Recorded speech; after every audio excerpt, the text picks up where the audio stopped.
Əziz dostlar, bu dəfə sizə Azərbaycan SSR-in xəcalətverici dərslərindən birini elə xəcalətverici abituriyentlərimlə bir yerdə söhbət edirik. Bugünkü dərsimiz, ilk dərsimiz bizim Azərbaycan SSR-də qiyamlar dərsidir. Qarşı da bu Sovet rejiminə qarşı qiyamlar dərsi. Bu dərs çox qısadır. Çox qısa olduğu üçün iki dərsi bir yerdə izah edib paylaşacağım Allahın izni ilə. Ümumilikdə birinci tarixi yazaq ora ki 1920-ci ildə baş vermişdi proseslər. Qiyamlar baş verməzdən əvvəl sizə dərsin giriş hissəsində məlumat verir ki, Azərbaycan SSR-in nümayəndələri, məmurların aqibəti nətər olmuşdu. Məsələn, buradakı hərbiçilərimizi birbaşa güllələmişdilər. Şıxlinskidir, digər insanlardır. Adlarını öyrənməyə ehtiyac yoxdur. Hərbiçilərin adlarını öyrənməyə ehtiyac yoxdur. Onlar güllələnmişdi. Məsələn, Xoyski ilə Həsən bəy Ağayev Tiflisdə 20-ci iyunun 19-da öldürülmüşdülər. Nəsib bəy Yusufbəyli Kürdəmirdə öldürülmüşdü. Təəssüf ki, Nəsib bəy Yusufbəylinin təzə kitabdan adını çıxardıblar. Çox böyük biabırçılıqdır bu. Behbud bəy Cavanşir Parisdə, İstanbulda güllələnmişdi. Öldürülmüşdü, yəni güllələnmişdi deməyim. Bir də var Məmməd Əmin Rəsulzadə. Bu qədər adam ölür, Məmməd Əmin Rəsulzadə ölmür. Məmməd Əmin Rəsulzadəni həbs edirlər, deyir.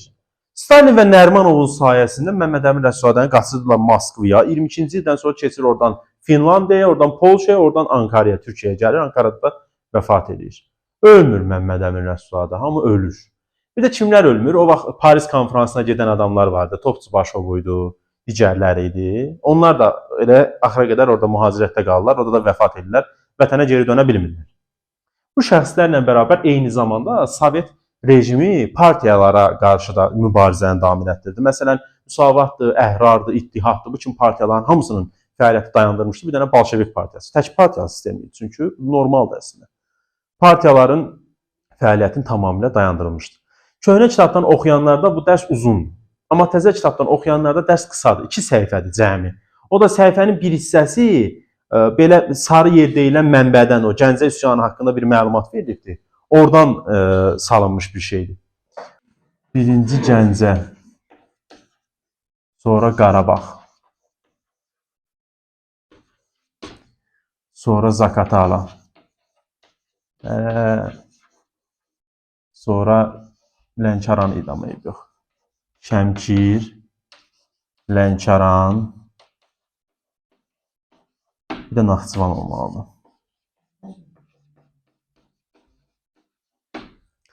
Deməli, bu adın yazdığım yerlər Sovet rejiminə qarşı üsyanın baş verdiyi ərazilər idi. Əvvəl çox geniş idi. Gəncə üsyanı, Qarabağ üsyanı, Zaqatala üsyanı, Şəmkir üsyanı haqqında geniş məlumat verirdilər. İndi heç bir şey yoxdur, bir dənə bu da üsyan. Qısa olaraq nə deyir bu dərsin hissəsində? 19-cu əsrin, 20-ci əsrin 20-ci illərdə, yaxud 1920-ci ildə baş vermişdi bu üsyanlar. Üsyanın səbəbi 11-ci Qırmızı Ordunun özbaşınalığı idi. Sovet rejiminin qəddar məmurlarının özbaşınalığı, yəni bu müstəmləkə siyasəti, əslində bu müstəmləkə adlanmırdı. Amma yenə də müstəmləkə siyasəti idi. Üsyanlar baş verir, üsyanların hamısına məğlub olur. Məğlubiyyətin səbəbləri nələr olur? Nə bilim, məğlubiyyətin səbəbi olur ki, lokal xarakteri idi, eyni vaxtda başlamamışdı, qüvvələr nisbəti zəif idi, əhalinin bütün təbəqələrini bəzi üsyanlar əhatə eləmirdi, Ruslar qüvvə nisbətinə görə üstün idilər və s. Üstü qutardı. Dərsimizin biri bu idi. İndi ikinci dərsə keçirik. İkinci dərs nədir? Formal müstəqilin ləğvi. Formal müstəqilin ləğvini də azaldıblar. Ümumiyyətlə, orada belə bir girişdə məlumat verir ki, Azərbaycan SSR yaranmışdı 1920-ci ilin, dedik ki, aprelin 28-dən fəaliyyətə başlamışdı. Azərbaycan SSR-in formal müstəqilliyi ilk dövrəmlərdə onlar özünü müstəqil dövlət kimi aparırdılar. Özlərinin xarici siyasəti falan var idi. Hərçənd ki, buradan mallar Rusiyaya daşınırdı. Amma yenə də sənəd üzərində onların müstəqil olduğu qeyd edilirdi.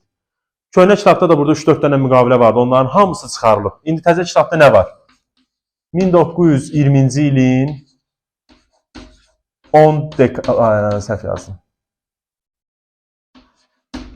22-ci ilin 10 dekabrında Zaqafqaziya Bolşeviklərinin qurultayı keçirilir. Sovet qurultayı, Zaqafqaziya qurultayı keçirilir.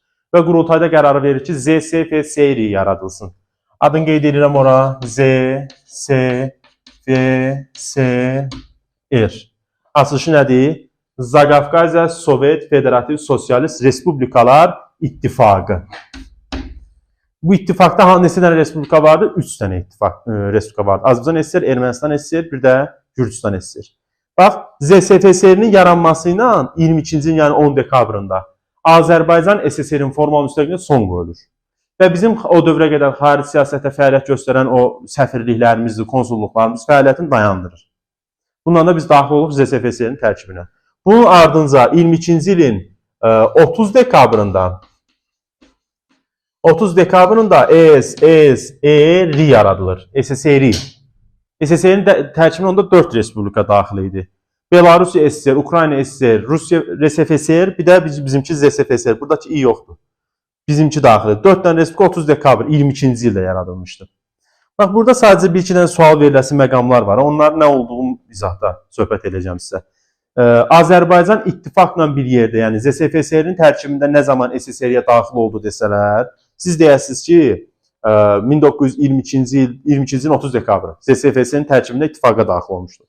Bəs Azərbaycan SSR nə zaman müstəqil formada SSR-yə daxil olmuşdur desək, onda deyəsiniz 36. İndi onun nə olduğunu izah edəcəm. Keçən dərsimizdə biz Azərbaycan SSR-in konstitusiyasını, bir də SSR-in konstitusiyalarını demişdik. Mən qeyd eləmişdim. Məsəl üçün, burada SSR-in konstitusiyaları var. 1924, bir də 1936. SSR-in iç konstitusiyası 1924-cü ildə, eyni ildə Türkiyədə də konstitusiya qəbul olunub. Bunu ümumi tarixdən gələcəkdə oxşarlıq kimi keçəcəyik. İkinci konstitusiya qalib gəlmiş sosializm yaxud Stalin konstitusiyası adlanır. 36-cı dekabrın 5-də qəbul olmuşdur. Bu konstitusiyaya görə ZSFSR-i belə deyim də, fəaliyyətini dayandırır. İndi bu ZSFSR-in fəaliyyət göstərdiyi dönəmdə isə 22-dən 36-ya. Bəzən belə bir sual düşə bilər də sizə. ZSFSR-in mövcud olduğu dövrdə olan hadisəni seç deyə bir sual düşə bilər. Yəni 22-36 aralığına baxasınız. ZSFSR 36 konstitusiyasına görə dağılır və Azərbaycan SSR birbaşa SSR-in tərkibinə daxil olur. Bu cümlələrin hamısı bircə sualdır.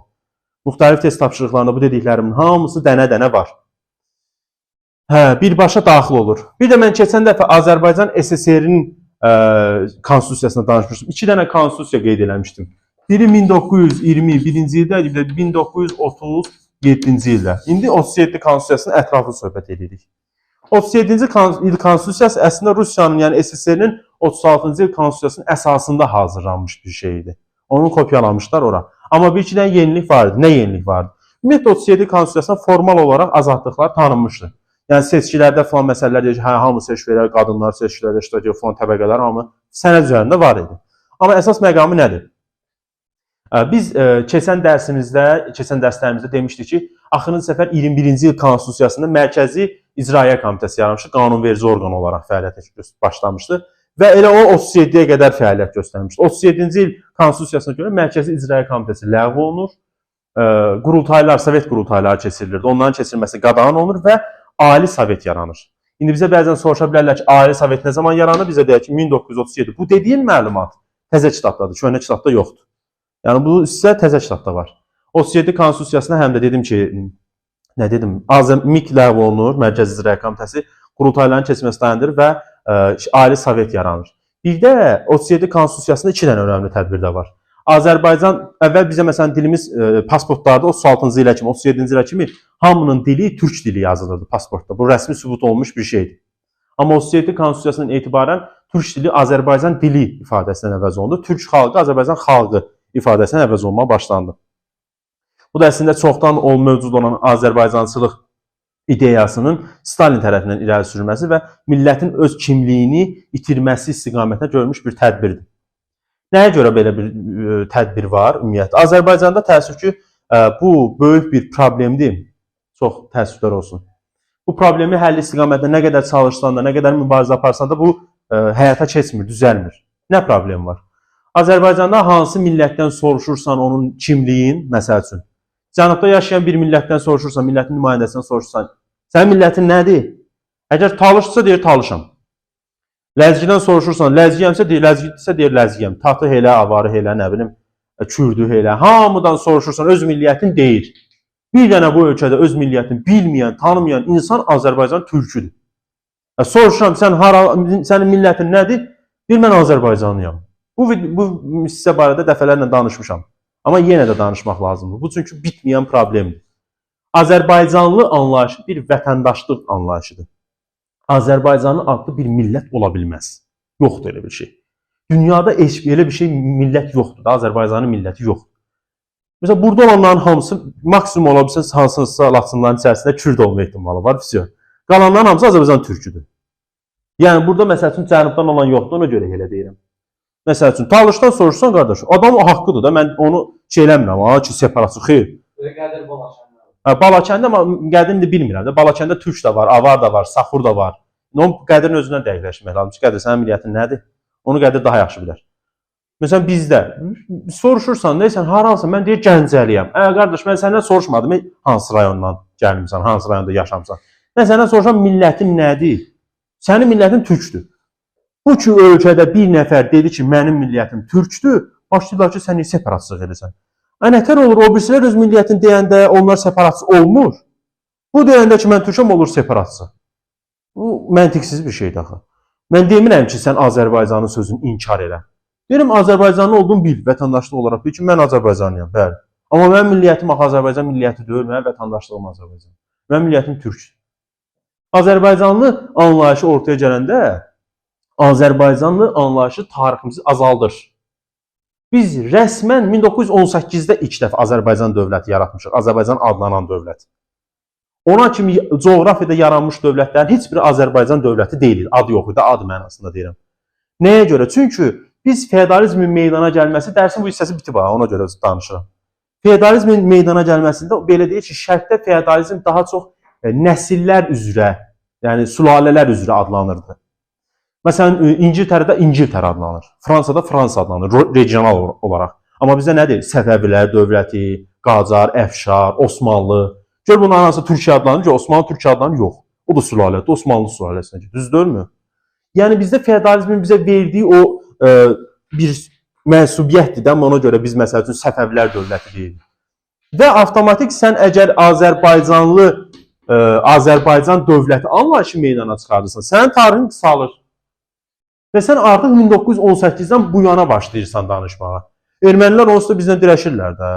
Deyirlər ki, siz deyirsiniz Azərbaycanlıyıq, dövlətiniz 1918-də yaranıb. Ona kimi dövlət yoxdur. Biz də məcbur xəritələri açırıq ki, bəs bax, Rusiyanın 19-cu əsr xəritəsində burada yazıb Azərbaycan, filankəsin xəritəsində yazıb Azərbaycan. Çünki bu bizim babalarımızın səhvi olub. Babalarımız öz sülələlərinə dövlət qurmaq yerinə, yəni adlarını sülalə adını eləmək yerinə regional adı götürərdilər. Onlar da Azərbaycan Səfəvilər sülaləsi, Azərbaycanda məsəl üçün filan sülalə. Və İngiltərə tarixini biz keçəndə deyirik ki, məsəl üçün 829-dan nə bilim neçənci ilə qədər davam edib. İngiltərənin süqutunu vermirik biz. Nəyə görə süqutunu vermirik? Çünki İngiltərənin sülalələr əvəz eləyir, rejimlər dəyişir, amma İngiltərə krallığı anlayışı dəyişmir. Amma bizdə nətər oldu? Səfəvilər deyir ki, məsəl üçün devrildi, Azərbaycan getdi. Elə deyil axı. Məsələn, Rus şeydən danışanda, tutaq ki, Fransa tarixindən danışanda, orada deyirik ki, Karolinklər, Kapetinklər, Valois sülaləsi, Bourbon sülaləsi bir-birini əvəz eləyir, amma tarix nə oldu? Yenə də Fransa tarixi oldu. Bizdə də elə olmalıydı. Azərbaycan dövləti olmalıydı. Məsələn, Səfəvi sülaləsi keçsin, Əfşar sülaləsi keçsin, Qacar sülaləsi gəlsin, məsələn, filan idarəçilik gəlsin. Bu bir-birini əvəz eləməli. Amma təəssüf ki, bizdə Azərbaycanlı anlayışı 1918-də dirənir, oradan o tərəfə getmir. Ona görə biz türkük. Yenə deyirəm, eyni şey dirənir. Bizim milliyyətimiz türkdür, amma vətəndaşlığımız Azərbaycandır. Bəli, biz o demək deyil ki, bizdə də belə bir düşüncə var ki, mən deyirəm türkəm. Başlayırlar demək ki, sən yaltaqsan, sən Türkiyəyə yaltaqlanırsan.